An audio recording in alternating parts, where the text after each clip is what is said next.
The topic today is the drinking culture and cocktail memories of Red Hook. Well, the cocktail memories of Red Hook. Where shall I begin?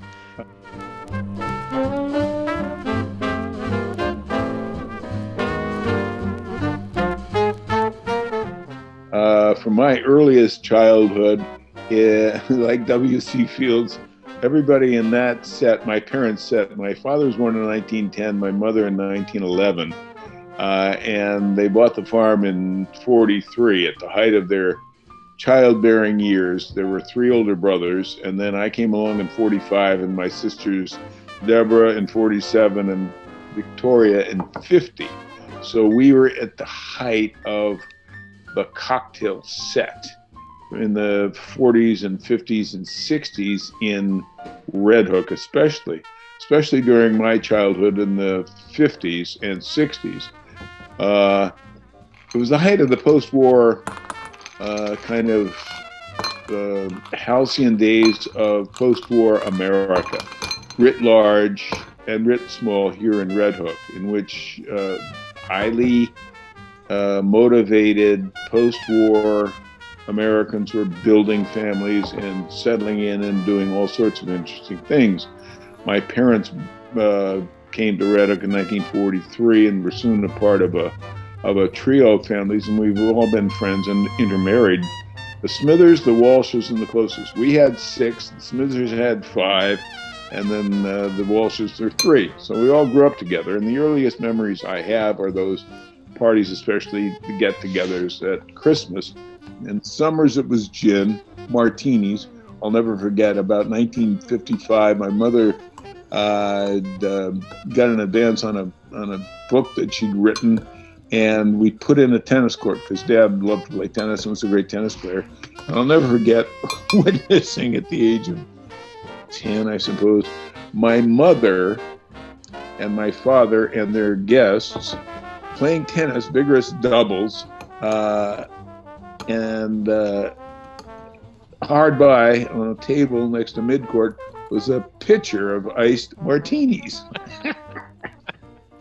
Playing tennis, reinforced with Gilby's martinis, but everybody imbibed then. All of the families around in our set, fondly known as the cocktail set, would swap back and forth on weekends and holidays and summer evenings and things like that. And gin was the preferred thing, and then in winters everybody switched to the amber liquids.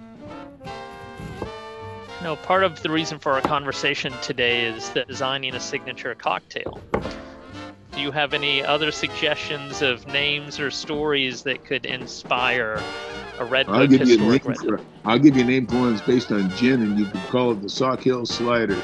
And then that's the name I give him, and he wants to put gin and anything else he wants in there. Maybe a little essence of. There's a certain smell in the old days that is just fabulous. It's called the sweet essence of cow dung. And what it is chamomile. Mm-hmm. Every Klose for 4 generations now has learned how to swim in the Sauk Hill, which runs through our property. And when we were kids, in the height of dairy farming, post-war dairy farming, we would go every summer day down to the creek and go into the creek in a swimming hole. It's only up to about your chest, but that's plenty of water to swim in. And we knew to get out for a 15-minute break when the cow plop started to come down and come into the. And he knew the cows were upstream drinking and plopping. And so we'd get out, the last plop would float through, we'd get back in. But